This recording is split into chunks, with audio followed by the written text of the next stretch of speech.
Suffice it to say that we stand in one of the most momentous periods of human history. And in these days of emotional tension, when the problems of the world are gigantic in extent and chaotic in detail, all men of goodwill must make the right decisions. And on Tuesday, 1 week from today, the people of this nation must decide whether they want America to remain true to the great words of the founding fathers.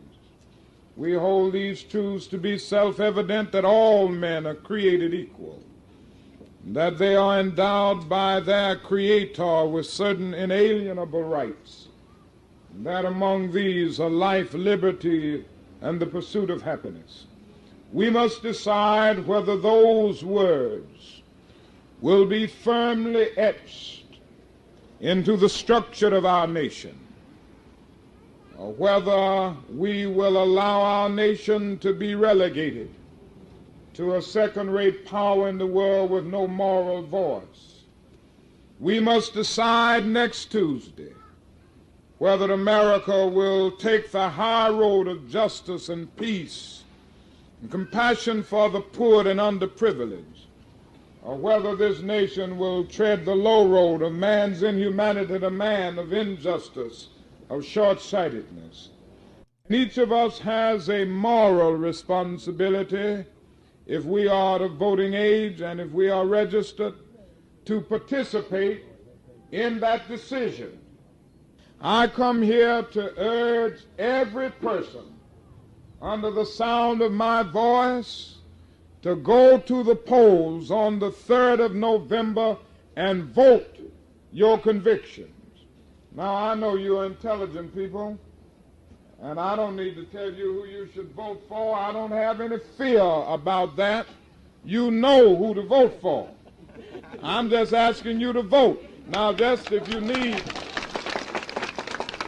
very seriously, never before in the history of our nation has a candidate for the presidency taken such a negative stand on the demands of our Judeo-Christian heritage for justice and understanding, goodwill, and compassion for the poor and peace. And so all men of goodwill will go to the polls on November the 3rd.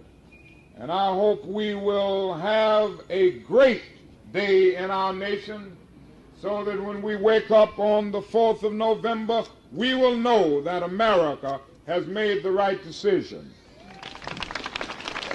If we're just talking about political issues within 6 to 9 months of election time, then we're not having a serious conversation. The folks that are doing that are not having a serious conversation. I think, as I mentioned last year, people are talking about Project 2025, getting into a uproar about that. Note that the Heritage Foundation, which published Project and created Project 2025, which Heritage Foundation, very, very right-leaning, racist, sexist, misogynist, you name it, foundation, and one of the largest in that ways, was founded, I think, in 1973 or 75. They've been publishing this kind of position look forward since 1983 or 85, right? So this is not something new. We know about it now because people are talking about it, but be clear. This isn't like, oh, okay, it's election 2024, 6 months out, we're going to do this. So this is a part of who they are. And so well past November 5th, we all as a community have to be clear about what our vision is. And hey, y'all, so as you have seen, if you haven't got into it, we talking about the election this year. I hope you have voted. We are not here to make a stance. I'm usually very unpolitical, to be honest with you.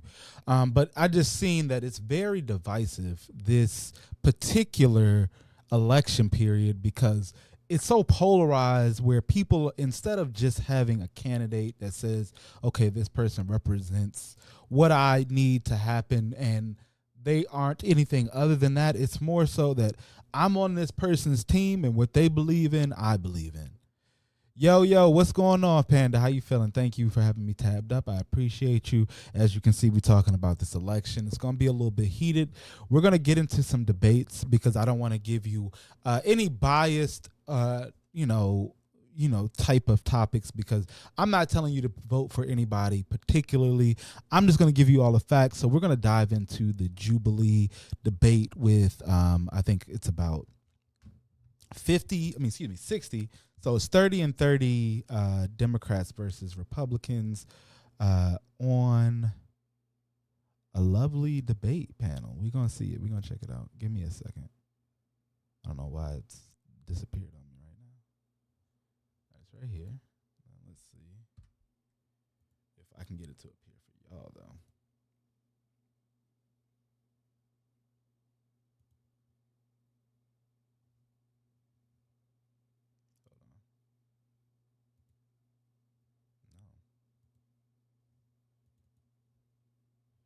Hold on, I'm coming back so y'all can see something. Bear with me, y'all, because I thought, there we go. It's right here. We got it.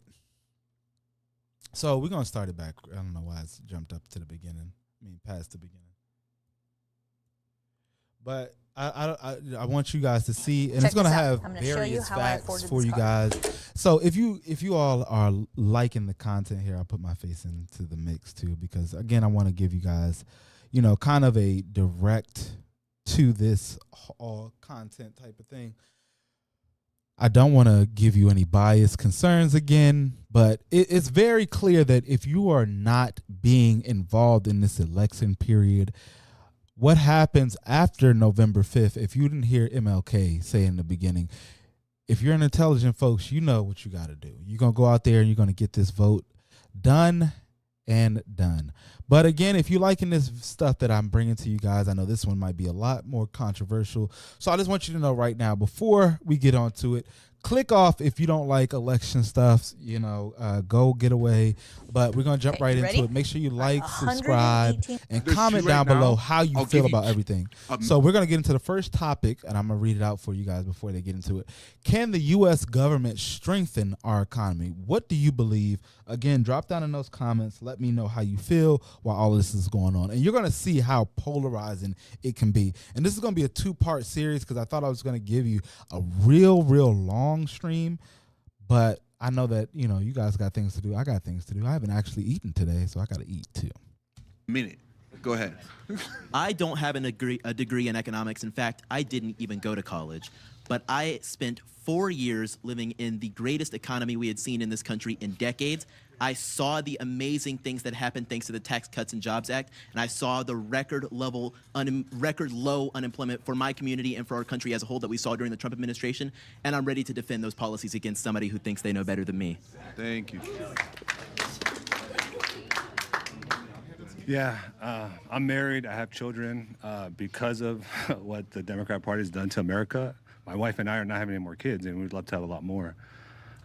We saw how, something simple as like formula, we couldn't find that in the beginning of the Biden administration. It was going to the border. Why was it going to the border? Wasn't on our shelves for our children? Little things like that. I've just noticed formula going up, clothes, diapers have gone up like crazy. I really wish I had somebody to fact check all of these things. Some of the stuff we're going to have facts that's going to appear up here. I'll read it off to everybody so that way we have clear facts. I'm not sure about this formula thing. I don't have any children at the moment. Anybody with kids, please let me know down below if formula was hard to get at the beginning of the Biden-Harris administration. And it's just difficult. You can't have a kid. You can't buy a house. Interest rates are 6.5% with the cut. That's unbearable. Okay, raise your hand for Chandler. All right, Chandler versus Parker.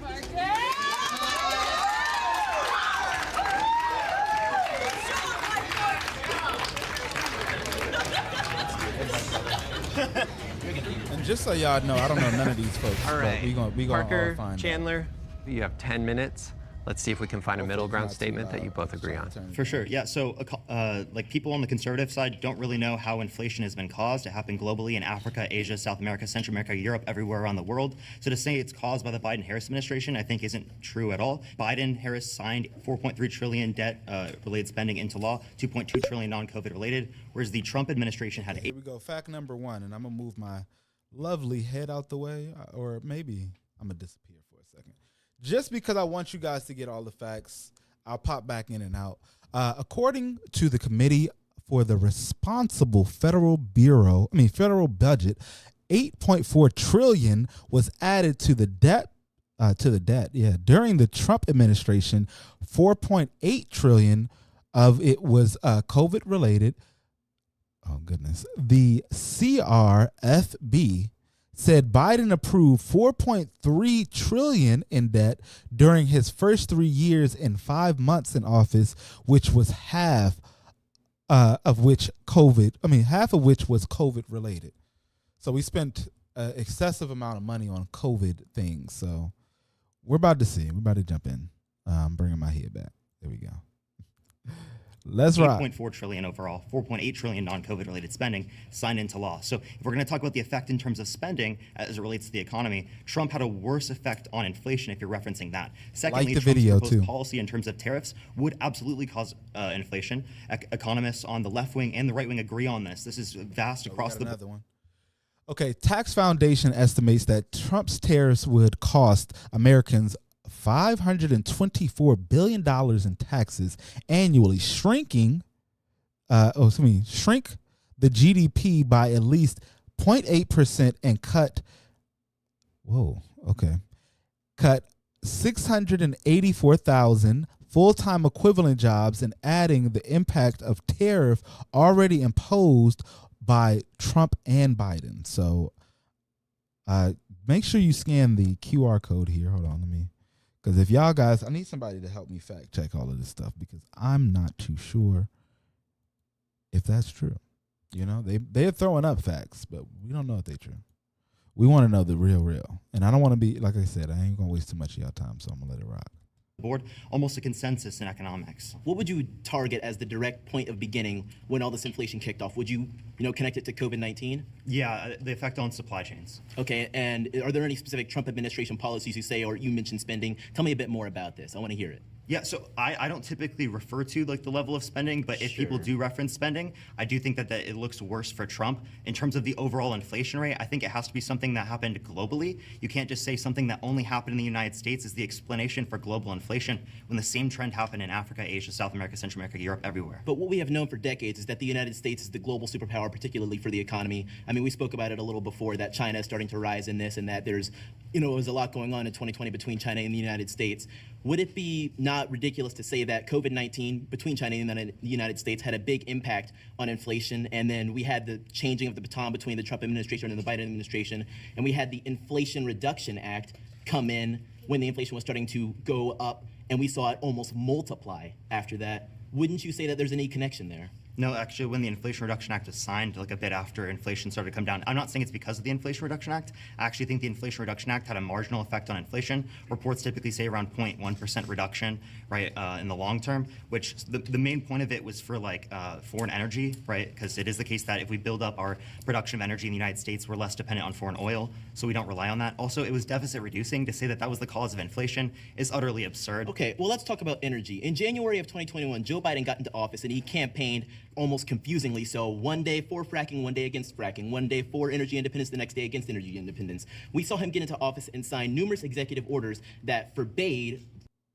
So first off, I wanted to say, does anybody know whether the part that they were talking about with the Tax Inflation Act, whether we got anything out of that?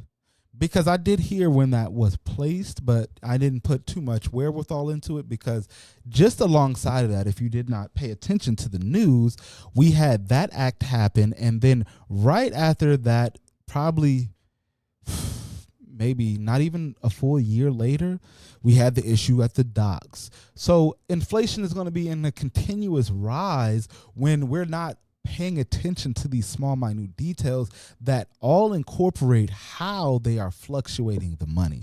Like they say in anything else, if you want to see where this stuff is going, watch where the money goes. I'm going to let these people rock because they're saying very enlightening things, and it's saying things that I may or may not have 100% information on, but I'm going to help you all to find it here because we are going to get, hopefully, into what is a middle ground or enlighten ourselves on the other parties. If you haven't voted, make sure you go out and vote. I'm pressing play. Fracking on federal land almost forbade us to actually have any of that energy independence, thus making us more reliant on countries in the Middle East for their oil, thus making us more reliant on China for some of their manufacturing. Why would these things not be factors that would multiply the inflation and the so-called Inflation Reduction Act not have any more help on that? These things came back. The Inflation Reduction Act had leases for fracking. sorry, yeah, pause also, as this it relates video to like the to energy see production all of that, in the United States, we've signed more drilling permits in the United States under the Biden-Harris administration than we saw under Trump. So we've had that plus the largest investment in renewable energy ever through the Inflation Reduction Act. So the most pro-energy policy is through the Biden-Harris administration, not through the Trump administration. This is just a talking point. And how many of those contracts were actually just re-upping what we previously had in the Trump administration and was eliminated via executive orders? Because that's what we're seeing a lot with the jobs numbers, for example. We say, oh yeah, Joe Biden created all these jobs. No, these are the recovery jobs after the COVID-19 pandemic when Democratic governors all across America unanimously said, oh yeah, let's shut down the entire damn country because people have a flu. And I say it was a bad thing, but I know, but we had a bad thing happen. Okay, so approximately 16 million jobs have been created during the Biden administration. However, when Biden took office, there were still 9.4 million fewer jobs than February 2020 before the COVID pandemic. So many of the jobs were needed just to return to pre-pandemic levels, you guys. So I'm going to let them rock, but I want to make sure that we're getting some of these facts in here. If there's any that you want me to rewind on, let me know down in those comments. I'll rewind back. We'll get those facts read out and appreciated. So yeah. And Democratic governors all across the country wanted to shut down the country and shut down the economy, shut down the jobs, make it so that people couldn't go to work. We have jobs come back. We have the inflation start. There's no connection there. Yeah, so I don't think that all the jobs that came back under the Biden-Harris administration are because of the Biden-Harris administration. That's a correlation causation fallacy. So I agree. Just because it happened under the administration doesn't mean it's caused by them. But seemingly you guys use that all the time for your point on unemployment, saying it was 3.5%. That wasn't a record low. There was 3.4% for 2 separate months under the Biden-Harris administration. Plus for specifically black unemployment, it was lower under the Biden-Harris administration comparative to the Trump administration. Because they changed very few policies. So it says now the average unemployment rate under Biden was 4.1 with around 27 months below 4%. Okay. Biden has had a better black unemployment rate than Trump by about a 0.5% point. Not too large. It's crazy that we black unemployment. I'm still trying to wonder what these black jobs are. I was actually on another podcast. Shout out to the King's Table. I'll link that into the description later on, guys. But we talked about that. We're trying to figure out, because Trump said, they're not getting us black jobs. So if anybody knows what a black job is, please let me know down in the comments so that way I can tell other people what a black job is so that they can go out and look for these black jobs.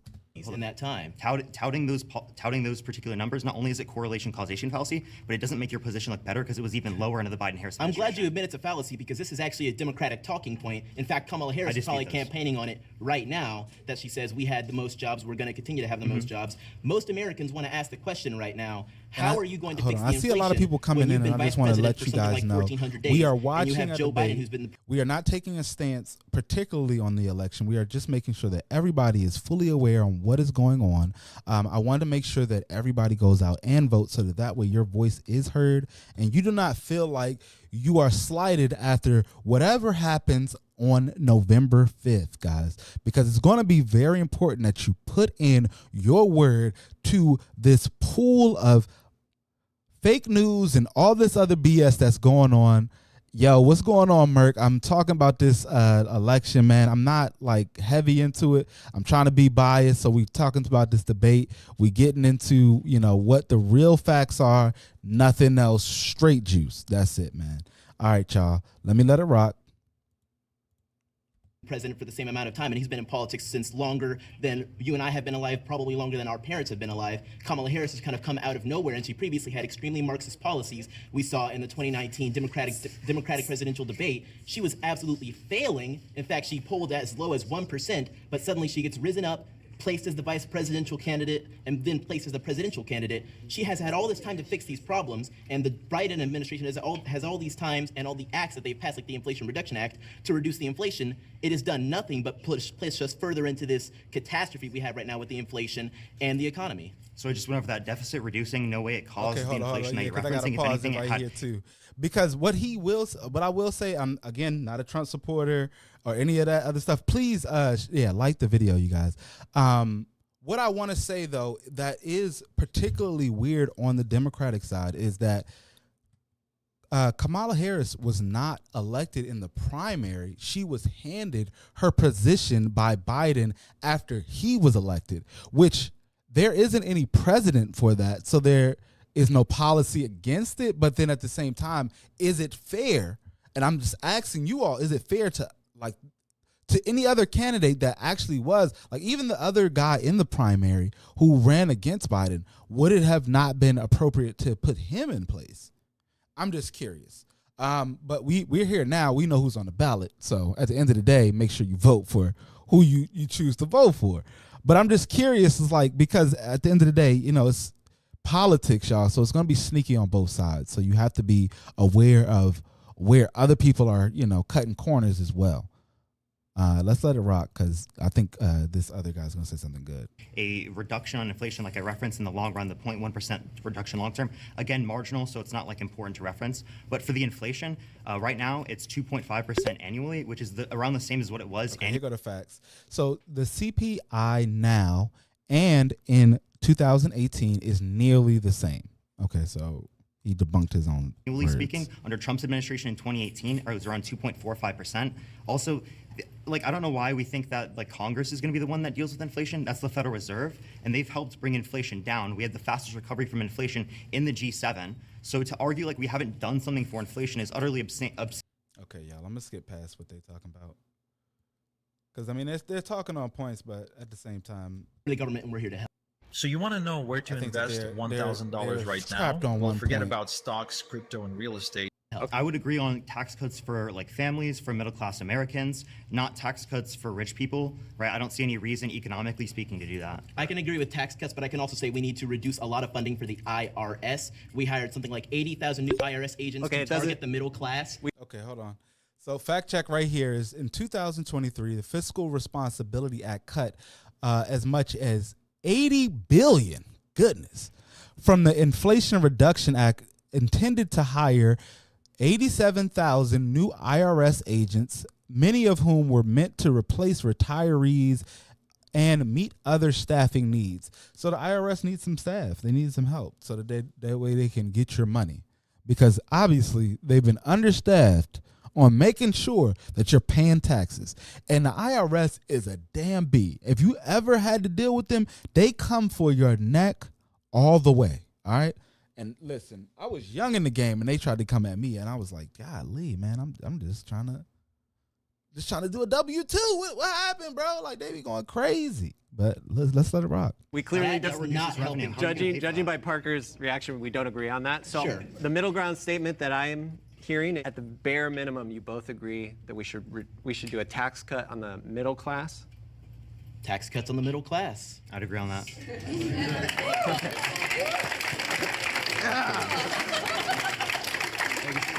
Tax cuts. Yeah. All right, this is the one I really want to get into. So they talk about is systematic racism still an issue in the U.S. today?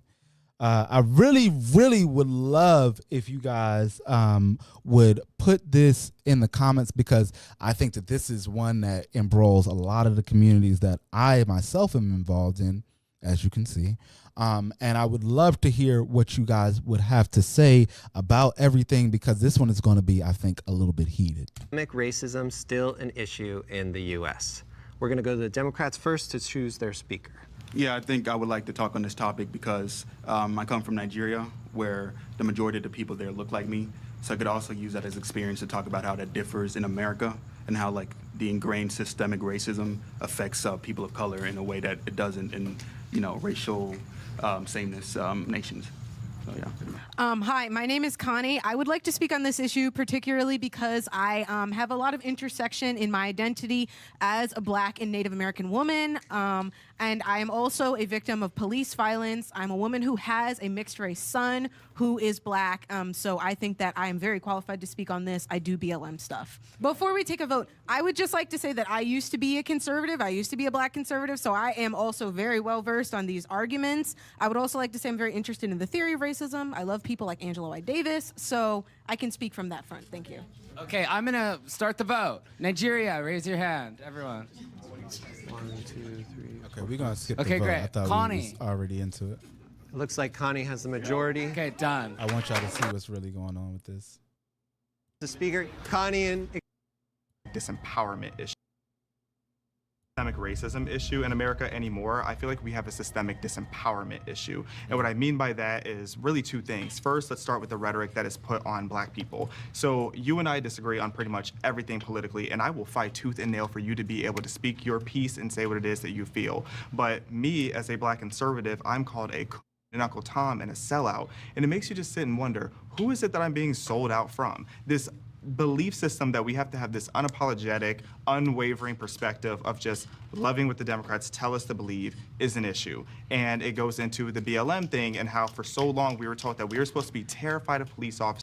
And see, I want to stop it right here because this is one thing that I particularly see happen, that because there's so much name calling and all of that, it makes it hard for you to, and I see this a lot in younger men, for them to stay in the Democratic Party's backing because they see, and I've heard a lot of young men say this, that they feel as though the Democratic Party has held the Black vote hostage because Black people just automatically vote Democrat. And I just wanted to see how you guys feel about that. Do you feel like that is an issue that we all have, or should, we be looking for other opportunities? And not to say the Republican Party, because there's still the Green Tea Party, there is independent. And I think we don't even understand that actually before we were voting Democrat, if you didn't know, because the Democratic Party is actually like, the Democratic Party as it is today is only about 60 or so years old. So before that, we were actually more Republican. If you didn't know, this is just some facts. I'm throwing in my own facts. This ain't something that's on this thing, but I'm gonna let it rock now. Officers who are literally the people who are supposed to be protecting us.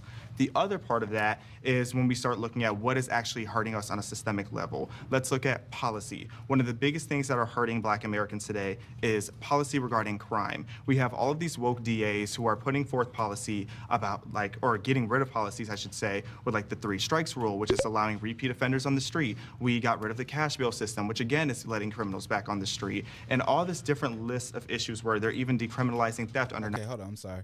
Only 5 states have no cash bail: New Mexico, Illinois, New York, New Jersey, and D.C., which is crazy because we're right here in the DMV. So if you didn't know that, they have no cash bails in D.C. If you're getting caught up over there, you're going to have to do something else. $900. Who is that destroying? Businesses and opportunities.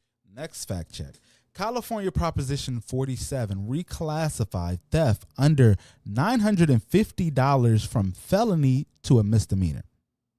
Just so y'all know. Opportunities in Black predominant areas. So when we talk about why we're still struggling, that has a big reason, because we're losing our opportunities. Yeah. I would just like to say that I empathize on every position that you have that you explained to me, especially when talking about people calling you names, people saying really mean and nasty things to you, demeaning you because of your race, I would argue. I experienced that as a Black conservative, and it was the hardest part of being a Black conservative. But I don't understand how you can have this perspective as a Black man in America that there is no racial tension and no racial discrimination when we as Black women are 3 to 4 times more likely to die giving birth. According to CDC data, the maternal mortality rate for Black women in 2021 was 69.9 deaths per 100,000 live births, 2.6 times higher than white women in the same year. when black men are twice as likely to be killed on death row than white men for committing similar crimes, when you have the Hopi Nation of people. Okay. And I'm going to say this one real quick. As of January 1st, 2024, there were 2,241 inmates on death row in the U.S., 41.99% being white and 40.05% being black, according to the NCAA Legal Defense Fund. Since 1976, 56% of those executed have been white and 34% have been black. Who don't have clean water to drink. There's a diabetes epidemic because there is no clean, accessible water that they are able to afford. I don't understand. Hold on, Merk. I'm about to read what you just said. I'm sorry. I'm over here trying to work two systems right now. But okay. So you agree that black folks in the Demo party, okay, don't even understand political. Yeah, and that's why I'm saying, like, I see too many younger folks not really knowing what policies they are. And honestly, like this, like, do you know who the Supreme Court at large is? You know, the court judges that you're going to be appointing when you go and vote, because all of those things matter. There's questions about there's propositions that are going to be on there. For me, there was only 2. I don't know for every state. It's going to be different. And then my man Merk is saying the thing about it is young black men were never exposed to systematic racism. I don't actually agree with that, Merk. The thing is that is so it's so mainstream now because it's in the video games. Like, you can go on any game in the chat room, they throwing the N-word more than anybody out there. Okay. Yeah, and that's exactly why we're having this pod right here. Because if you want to change it, you got to make sure you vote. You know what I'm saying? And the vote in the House is going to be important. So that's why it's like knowing what's on your ballot is extremely important, guys. So even if you have to sit down 30 to 40 minutes before you walk into that ballot room, go ahead and Google your local area. They'll give you everything. They'll give you a sample ballot so you can see names, and then after that you can Google everything that they're involved in. And the crazy thing that I've seen, and I'm gonna play it right after this, if you Google anybody on any ballot right now, the first 1 or 2 things you're gonna see is absolutely negative news first. There is no positive news first on any candidate. It's absolutely crazy, because I was looking up like again, I was talking about the Green Party and the Tea Party. I looked up the Green Party candidate and the Tea Party candidate. They had slander on them, and I was like, damn, I don't even know who they are. Y'all slandering them already? They said they did something crazy. So I'm like, we all, like, it's not even, there's no good or bad. And something that the gentleman Baba Johanse was saying earlier, and we had a longer video. That's why I said this is going to be a real long one. They're going to weaponize everything. That's what he told me. They're going to weaponize everything you can think of, and I'm going to let this play. And it's not one side or the other. The government will weaponize everything.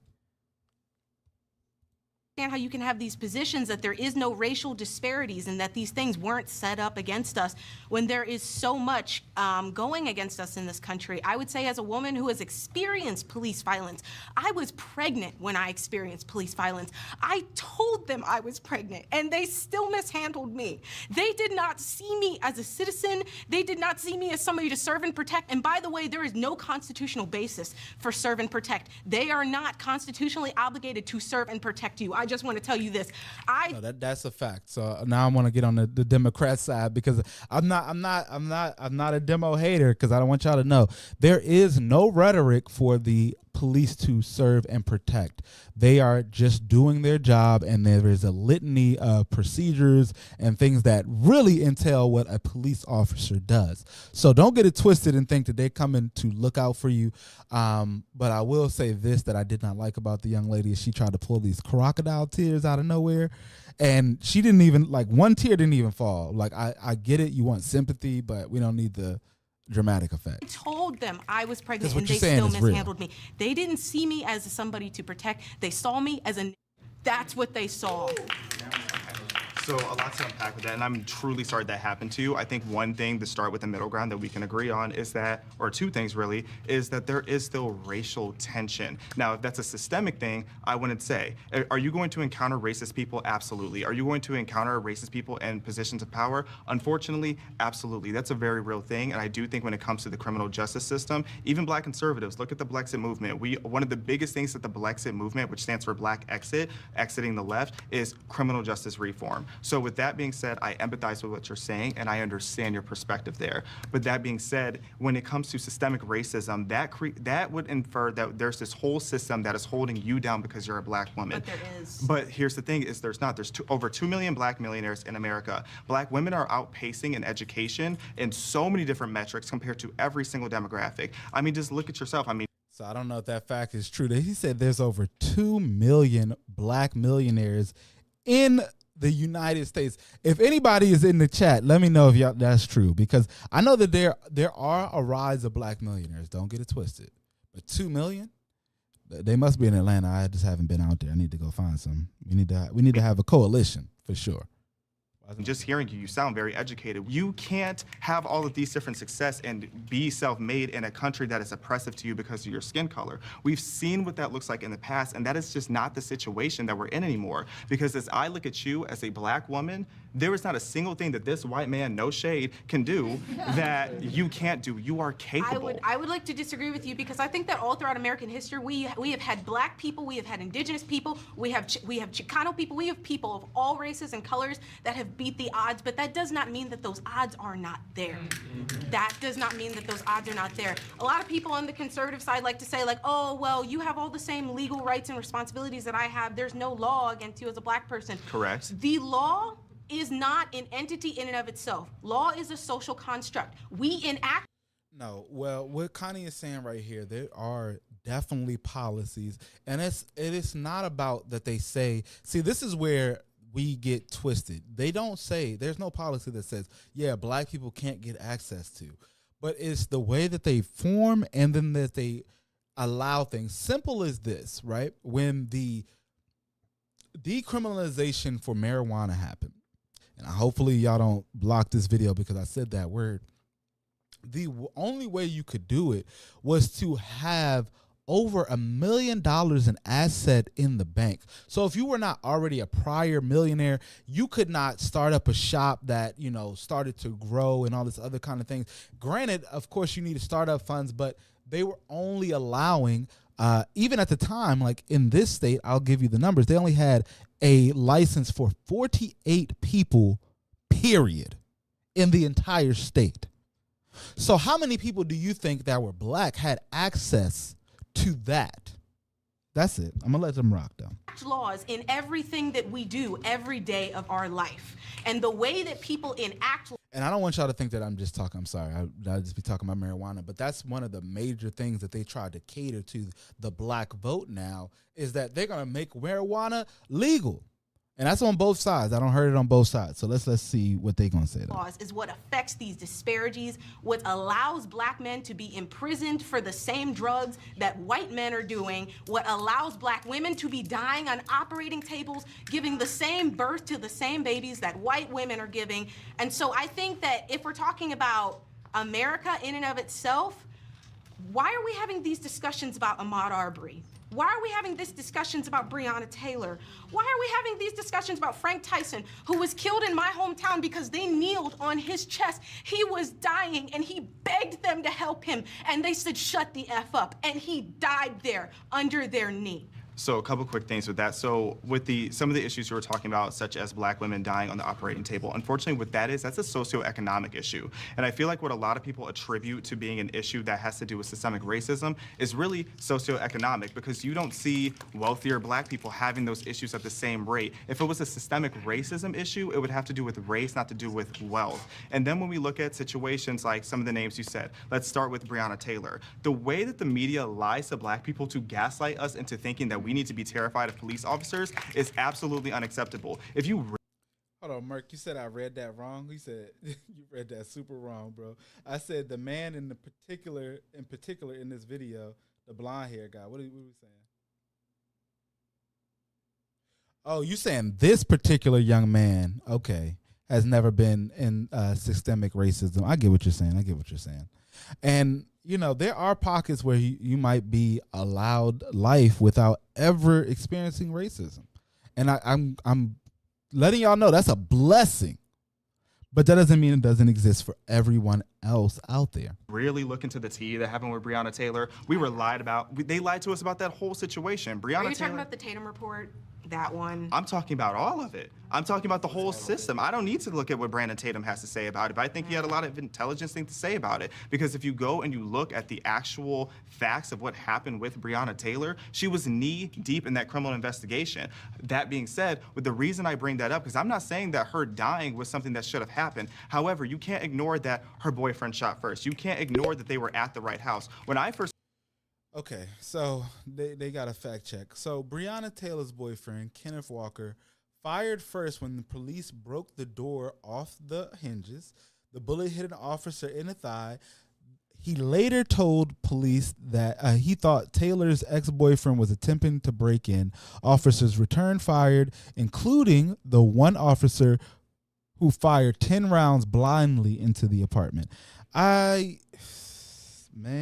This is first heard about messy. Breonna Taylor, back then I was a BLM activist. I was out there marching for Breonna Taylor, literally, because I thought that this black woman was minding her business, laying in her bed, and a police officer came and shot her in the window. Okay, but that you is have not what homeowners' happened. rights. If we're talking about guns, you as a homeowner, you do not know who is entering your home. You have the right to shoot. They announced. No, they didn't, because Yes, there's they actually did. 3 different neighbors who each contested that they did not announce themselves. But if I'm being honest, it's not even just socioeconomic, because they did the same study with black women and white women of the same socioeconomic stature, and black women still died more. Yes. Why are we poor? Because this country was set up to make us poor. Because we were given a culture of desperation that makes us poor. Because we were set down hundreds of years down the line. Okay, I want to please in the comments, do you agree with that? Do you feel like we are systematically made to be poor? How do you think that it is that they make us to be poor? And what do you think would be the solution in the way of making ourselves enriching the community at large? We do not have the education we need. We do not have the reparations we need. We do not have everything we need to thrive and to strive. They killed our leaders. They killed Martin Luther King. They killed. Who's they? I'm talking about the CIA, the FBI, the American government. That's tea. That's tea. I actually have a middle ground thing that she just said. So let's let Connie start and then you respond. Okay. What's a middle ground you want to offer between the two of you? I think I would agree with you that the black community and many communities of color are currently suffering a crisis. What I would say I agree with you on is that black people were essentially set up to fail in this country. But the thing is, if we're really going to get into it, who set us up to fail? The Democratic Party. I mean, if we look at everything just from the welfare system, are you familiar with the whole origin of that? And then a lot of people try to say, oh, they switched sides. No, they didn't. That is a myth. But when you look at the welfare system, it was set up to keep us poor. I'm not hearing any overlap. I'll give I you heard a lot. Okay, let's give you one more chance. We need to give our communities of color more tools to thrive in this country. I think we need to give all Americans more tools to thrive in this country. And I think that we've already given black Americans so many. I mean, just look at affirmative action and DEI, but no one wants to have that conversation. Affirmative action actually benefits. First off, we never wanted affirmative action. I'm going to have a different video about that because particularly that was a funnel to bullshit in the first place. But I'm going to let her rock because I want to see what she has to say. White women the most. Oh, I've seen. Trust me, I know. But it's still helping black people, too, because you can see black people who should not be in the... Affirmative action has been effectively fizzled out. So there is no more affirmative action. It did not help us to thrive at all. It helped to cherry pick, which only put us at odds with one another because at the end of the day, it created the crab in the barrel mentality. I, again, have a very much more extensive video on that one, so please bear with me because this has been a lot of wild ride of putting this all together, guys. the colleges that they're in, they're there. To find a middle ground with you, I do think that there is still more progress to always be made in our country when it comes to healing racial relations. I don't think that we need to do things that are too artificial to get there. I don't think we need to give anyone special treatment. However, I think we need to put more tools and resources in the communities that need it most. So the two more issues I'm going to talk about, we're going to talk about in here is the border crisis, because it got a little crazy. And can Americans come to a compromise on a, nah, I don't think we need to talk about the abortion thing. We will talk about the border. We're going to talk about, yeah, if y'all want to talk about the, if y'all would like to hear about the abortion and both sides on it, let me know, because I want to, you know, hopefully I want to give a broad perspective. You can always jump into Jubilee yourself and take a look at this video. But the thing that we have to, you know, really particularly look at is, will whichever side that you choose to vote for be on the side that you need to make your life better? I would just have to disagree with that prompt. I don't think it's special treatment when white people have had special treatment in this country for over 200 years. I'm sorry, you can scoff all you want, but it's the truth. And you know it's the truth, so I'm sorry. Okay, so we're going to put a pin in it. It's basically, I feel like we heard a good summary of both of their perspectives, so we're just going to take their perspectives. So, based on those statements that we just heard, raise your hand if Connie's statement resonated with you more. Okay, anybody on this side disagree with Connie? They're just 4 words, but they mean everything. Again, y'all, can y'all hit the like button for me and hit subscribe if you've been liking the content so far.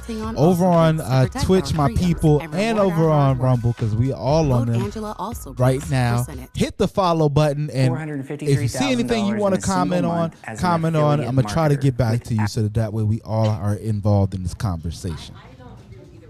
I appreciate your respective standpoints on how you both handle this, and I think you both had some great points, and I agree. I can say as a woman of color, this is a very nuanced topic, and I think you guys made some great points. And I think it was a great dialogue that needed to be had. That said, so I will just say this to make it quick. When you're privileged, equality often feels like oppression. So my thing with why I don't agree with Connie, because that's what we're talking about, right? We're not addressing this gentleman's yet. Okay, so why I don't agree with Connie, although I appreciate your offering, is when we say we need to give the African American community more tools, it's not about giving us anything. Our ancestors built this country, and there's people still benefiting. So what we're owed is reparations, and people seem to have an issue with that. But why is it an issue when the Japanese got it, when people of Jewish descent got it, as they all should? So why, when it comes to us, we're not asking to have anything but what we deserve? So I don't think we should be given anything, because yes, I am educated, and I will succeed in spite, as I said last time I was on here, of systematic oppression. But it is very real, and we talk about scholarships. Yeah, I'm gonna add a post, because what she is saying, which I do agree with. I'm not, I'll tell you this. My stance on reparations is I don't effectively think that we need them. I think that we need other things in place so that way we want to succeed, because just getting a large sum of money, just like a trust fund, baby, you're just going to run that money up, and then when the thing is gone, you're going to be asking for more. But my thing I would like to say with it is that there is a conversation that should be had, and it should be very, very short. It should not be a long conversation for the idea of reparations to the black people. And you can say however you feel about that down in the comments. I definitely want to hear everybody's thoughts. I just also want to comment as well that what she's saying is true as far as Holocaust victims got reparations.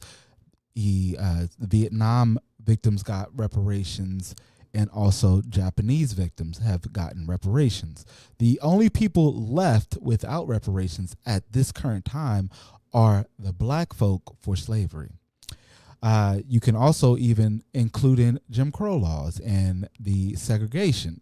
So there's a large bit that you could, negotiate for reparations, but I want to get into other facts that we also need to address. Somebody talks about legacy scholarships, right? Where if you're somebody in your family line, your parents went to that school, usually of an upper echelons, you automatically are admitted. So nobody talks about that. So that's why I don't agree. But thank you for holding it down up there and representing your point. All right, and then let's hear from somebody who agreed with Connie. I do agree with you, Connie. From my perspective, I'm Latina, I'm Latina American. My parents came here from Central America, and what I see in my communities is just devastating. I'm from the Bay Area originally, and a very predominantly Latino community is Menlo Park. Menlo Park is currently sinking because these people are built houses on marshes.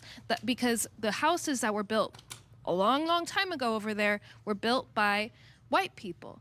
And then what happened was the, quote, white flight, when there was more black and brown people coming into the Bay Area, coming to Menlo Park, the white upper echelon people moved, and they built a highway in between Menlo Park and what is now known as Palo Alto, which is also a Spanish word.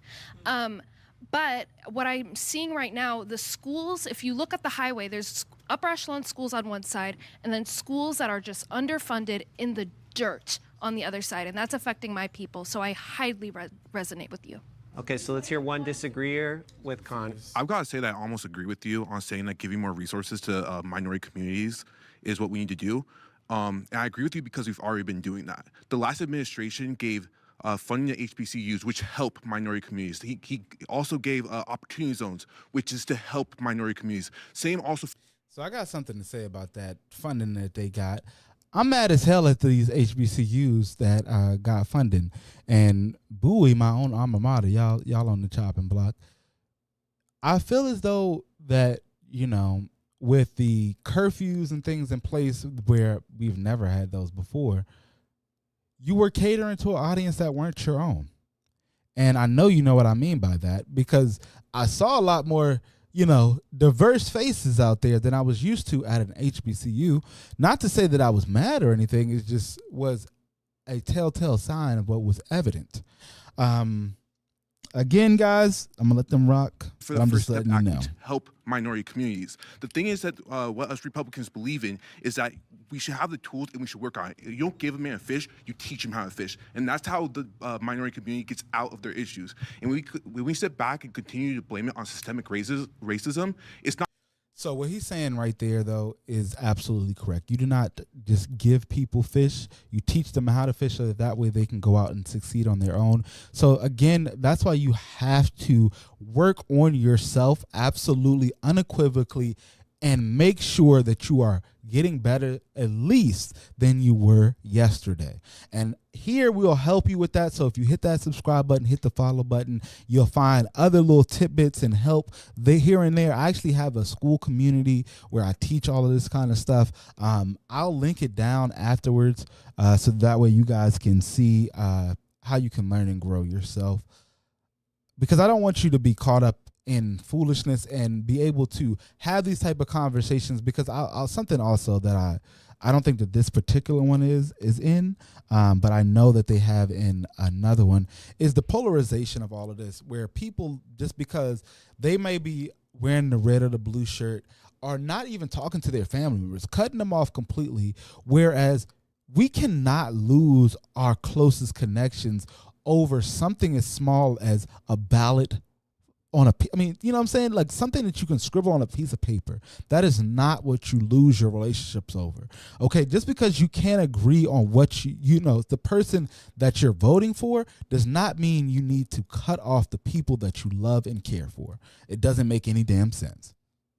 Not going to help us at all. It's just going to bring us down. I'm black in America, and I could do anything that anyone here could do. I went to school. I'm going to college right now, and I just transferred to a university. I got straight A's because of the work that I put in to get there. The problem that I have with the Democratic Party over here is they get votes because we believe that we're Straight oppressed. A's, student. That's how they get their votes. And as long as they keep on thinking that, then they get the votes every single time. And the moment they get in office, the moment they get what they want, they kick us to the curb. They've been doing that every single year. So that's my stance on it, and that's why I disagree with it. I think at the end of the day, we have to give people the tools and teach them how to. You know, another thing that I think is crazy, that these young men, they are, this is why you can't be in an echo chamber. But he's saying similar things that I said that somebody else was saying. But if it's a real issue, it's a real issue, though. That's something we got to be a parent of. If that is the thing that younger black men are seeing, that, you know, they would give the Democrats the vote and they run with it and they don't do anything. Democrats, what are you going to do? Because it's all a negotiation at the end of the day. What are you going to do to satisfy and appeal to these constituents that you have? Because I haven't heard any policies that do help or rectify these people and their issues with you all. But, you know, we go along with the election being next Tuesday. So that's why I'm really trying to hone in on this whole thing. I'm not trying to stay on this for too long. Left and right. So then let's get a raise of hand. Who agreed more with Xavier's statement? I see you. We see each other. Okay, why do you agree with Xavier? I mean, I feel like in this subject, as a white cis, male, I don't feel that I think all or none. I'm an all or none guy. Give everybody the same opportunity or nobody the same opportunity. And I think if you're going to give a thing to a group of people, you should give it to all of those groups of people, not just one. Okay. All right, let's hear from some agreeers with Xavier on this side. My name is Jacques.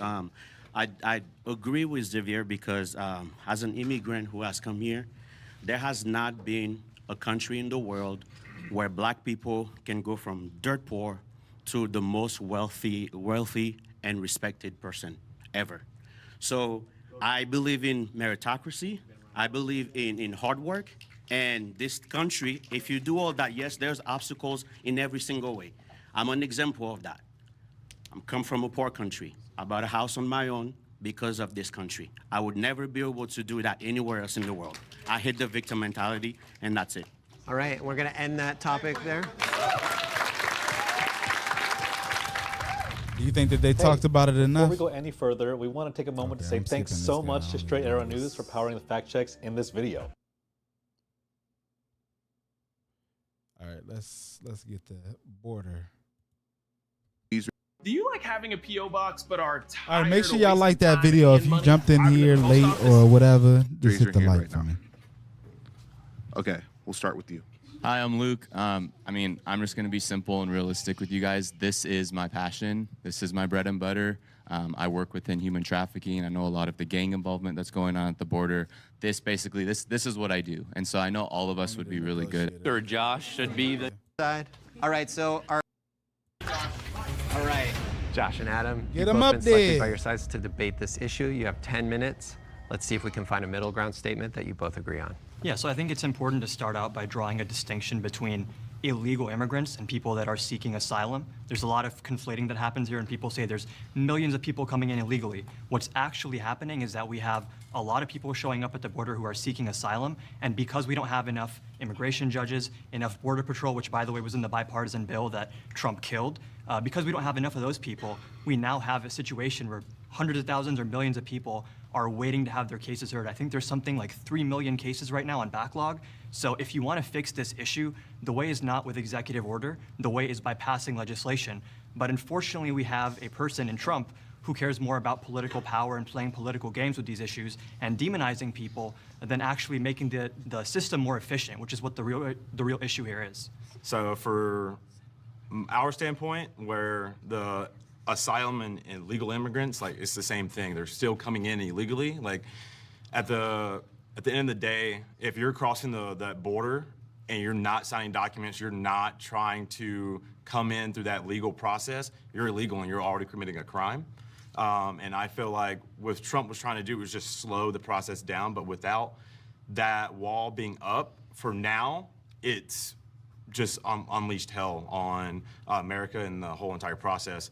So when I worked at Border Patrol, I worked with them. When we were standing on posts and doing operations out there, there was about 100 a day, maybe more at different times, just because, wintertime, no one's coming through, it's cold. I've actually apprehended 3 kids, I would say teenagers. They were 15, 18, and 21. And they were out in the cold. Like, these kids don't know where they're going whatsoever. They don't have a map. They don't have anything. They're trying to go over these mountains in San Diego. And we're just like, hey, what are you guys doing? And like, hey, like, it's really bad down in Mexico. Like, we're just trying to get through here. And we don't, we're trying to just find safety, which, that asylum that, they want to get here, they just need help. But there's a process to that. And a lot of them just try not to go. I know it's a long process, but it doesn't have to be if we pass the bill. But at the same time, you want to defund police, which doesn't give money. I don't want to defund police. That's a straw man. But that's with what Democrats have done, which But you're have talking wanted. to me, not just Yeah, I understand. Most of the Border Patrol agents are Hispanic. They are some kind of nationality that's not they're trying to help their people as well. So they go to Border Patrol, they put them in the back of the vehicles, they speak in their, their. Now listen, I would love to hear that demographic. How many Border Patrol agents are actually of ethnic background? Because that's what he's saying, of ethnic background. Because I don't know if that's all the way true. He's saying that majority of Border Patrol agents are of ethnic descent. Native tongue, and they're like, hey, like there's a process to this. You can do this, but we have to do it legally, so we have to send you back. This claim that illegal immigration is just going to go down if Trump is in office is objectively not true. And again, you're trying to get rid of this distinction between illegal immigrants who are called getaways and people that are seeking asylum through legal means. And the issue we have, again, is that there's an influx of people coming after COVID, right? You talk about the difference between Biden and Trump's border policy. There's actually not a lot of difference other than that Biden tried to make it a little bit more humane. But Title 42 gave Trump emergency powers because of COVID. Biden kept that in place for a few years. The only real difference between the two is that Biden had a more humane policy on trying to keep people together, keep them out of harm's way. When you talk about things like remain in Mexico, I know people on the right really like that, but the whole point of seeking asylum is that you're trying to get to the U.S. for safety. So there's plenty of people who are going to do remain in Mexico, and their life is going to be in more danger versus if they're staying here. If you look at the bipartisan border bill that was suggested, if that had been... Well, see, this is where that's contradictory, right? Because of the people that you are trying to seek protection from by coming here have the same ability to walk over that border and follow your ass, are you really protected? I'm just curious. Been passed, we would have had still a cap on people that can show up, but it would have been, I think, around 5,000, after which the president can say he wants to shut down the border or temporarily cease people from coming in. We have 3 million cases, again, on backlog. The issue here is not that Democrats want people to just flood into the country and eat all the cats and dogs. That's a made-up talking point, and it has no basis in reality. The fact of the matter is that we have a situation where, as people were saying earlier, the U.S. has destabilized a lot of other countries, and for other reasons as well, these countries are experiencing instability. And if you look after COVID, we had a skyrocketing of people showing up at the border. And the way you solve that, number one, is not by demonizing them. It's not by getting rid of the distinction between getaways and people that are seeking asylum. It's to make sure we have a system, which I think you should be able to agree, that is efficient in handling these cases. If we have more immigration judges, then all these people that are seeking asylum that are waiting for 1, 2, 3 years in the US, they're gonna have their cases heard sooner, and you're probably gonna see the number of people here seeking asylum go down as some cases are accepted and some are rejected, right? So the main issue we have here, it's a lack of funding, and funding can't come from the executive branch, it comes from legislation. And I think it's important to note that what Mitt Romney said is that Trump called Republicans, and he didn't say, I don't like this bill. He said this bill is gonna give Biden a win on immigration, and we don't want him to have that. So I'm not saying that you believe that, but the person that represents your party is playing political football with this, and there's no basis in reality to anything he's saying. Would you say that we should have more Border Patrol agents and more immigration judges to adjudicate these things? We do need both, but at the same time, you said defunding, like we don't have enough funding. Right. That comes from legislation. Why haven't they passed that? Because Trump called Republicans and said, don't vote for this legislation. It was a bipartisan bill. It was written by one of the most conservative people in Congress. It had support from Mitch McConnell and Mitt Romney, both of whom have said on record that the former president does not want us to work on this issue because they want to keep immigration an issue for the election. And this is common sense, because if Trump didn't have immigration... Now, listen, that is common sense. That's why I said that, like, a lot of these things, that's exactly why a lot of people are like, well, why did Kamala not do a lot of the things while she still had the ability to while she was in office? Is because to have done them would be to say, I don't have anything to do for you after the fact. But she could have just did two things, and I'm telling you, it would have made that election campaign so much more stronger. I'm Kamala. I did this. I did that. Love me. But I don't got that. Now listen, we gonna keep listening now. To scapegoat and run on, what would his platform even be? Like tariffs? That's it. Business, yeah. So business. Trump is a businessman. Like, yes, like he says some harsh things. Maybe not the best speaker at times, but at the same time, he wants to create a better America. Trump is a businessman, but he's also a snake in the grass. You know what I'm saying? He's been doing dirty deals since been doing dirty deals. Like they say, the man don't get been bankrupt 6 times. He's done a lot, but he also knows how to run businesses well. Even if he runs it to the ground, they resurrect like phoenixes, which is something that we got to take into consideration. Still don't say I got to like the man, though. America, which I know you can agree on as well. Or I don't think try, he wants to create a better wants to try to create a better America. He wants to try to create a Let's better let him life for finish his himself. statement, though. Okay, but at the same time, with that being said, like, this is about legal immigrants, and we know that the border is a very hard process. We can make that better, but at the same time, we need funding. You can't have anybody without that funding. I don't believe that Trump was trying to say, hey, I don't want to sign this bill because it's not going to fund them. He wants to fund the military. He's a big military guy. The Border Patrol is not part of the military. I'm not talking about the military. But with that being said, like, you're talking about asylum seekers and illegal immigrants. Regardless, it's the same thing. It's not. Because if they're coming in illegal, which are the asylums going through, are they marching down the roads of Mexico, which I've seen? They're either coming to ports of entry or other points at the border, and then people are going to ask them, are you in fear of your life? There's a certain standard they have to meet. Then they're going to have a case sent to an immigration judge, and because we don't have enough of those judges, these people are kept waiting in the U.S. for years. But anybody can say that down there, though. Exactly, and if you have more judges, the people that are lying about it will be dismissed. How do you feel about the wall? The wall, it's silly to me because if you want to have better security at the border, you have more Border Patrol agents, you can have advanced technology to sense people coming in. And I don't think any Democrat is going to disagree that we want to have a secure border. What Democrats disagree on is mistreating these people, scapegoating them, making them all out to be cat and dog eating criminals. This does not do anything for anyone. And the thing that they also object to See, the is thing that is, it's he keeps used bringing as a up talking point when moot Trump doesn't points. even want He's to bringing solve up the points issue. that's This is- viral and, Sorry to and cut you off, stuff, but not the everyone things they're at the talking about border in the is conversation. I want trying to kind of be harsh to speed them. this So up. what you saw in the cages, that's Texas. Everybody has different leadership. They do different processing. So, and just like how he just said that, I do want to stop this. I want to ask this question. It was asked to me the other day. I knew the answer, but I really want to hear from you all. Do you know when Election Day is? I'm going to give y'all a second. Anybody in those comments? Anybody watching? When is Election Day? When is Election Day? So anybody, anywhere? Nobody? If you didn't know, Election Day is always supposed to be the very first full Tuesday of November. Okay? So for that, it's going to be, of course, the 5th.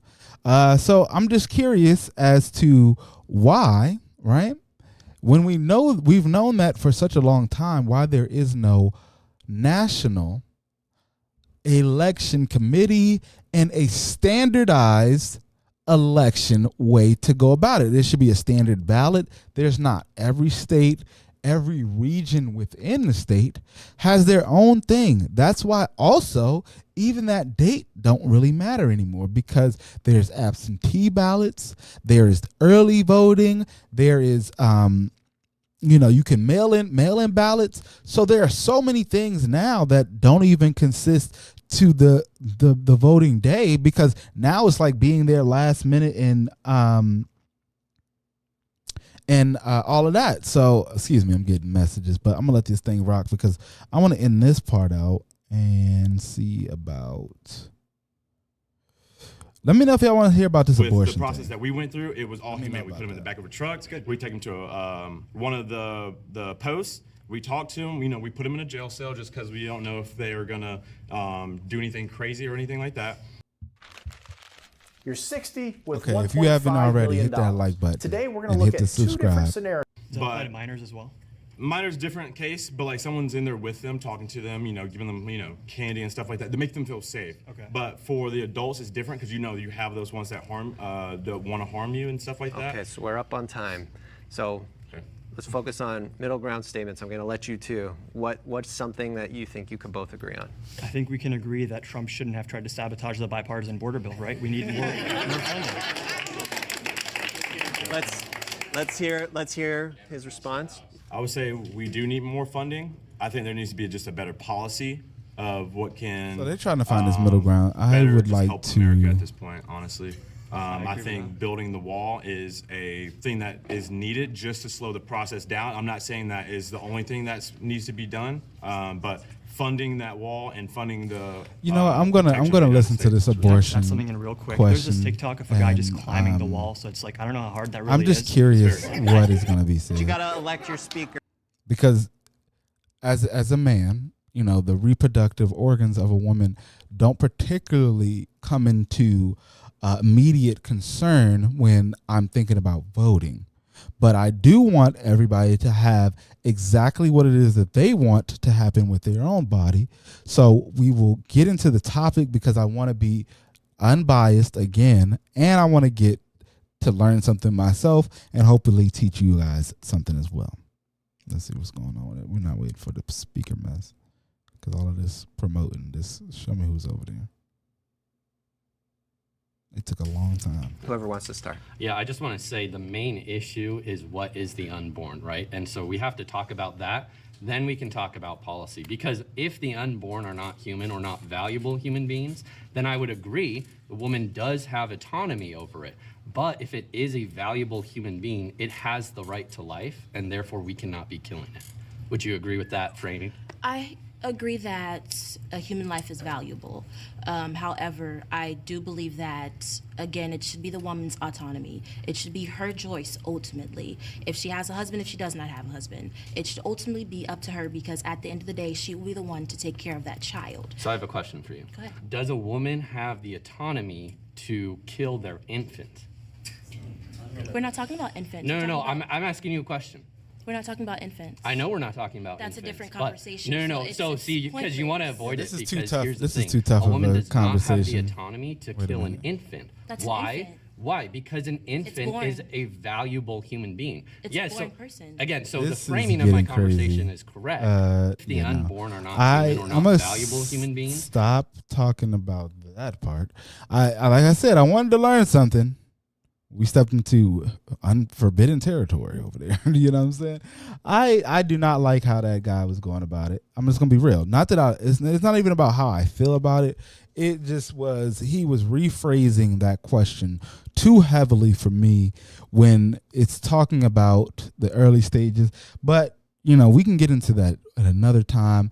I want to thank you all for watching this episode. I need to get me some food because it's absolutely too late, and I hope that you guys have learned something today. You've taken something that you can utilize, and you make sure you get yourself out there and make sure that your particular voice is even heard a little bit by going to vote. So with that, guys, always remember, live as long as you want, never want as long as you live, and always squeeze the best juice out of life. This is your boy. Peace.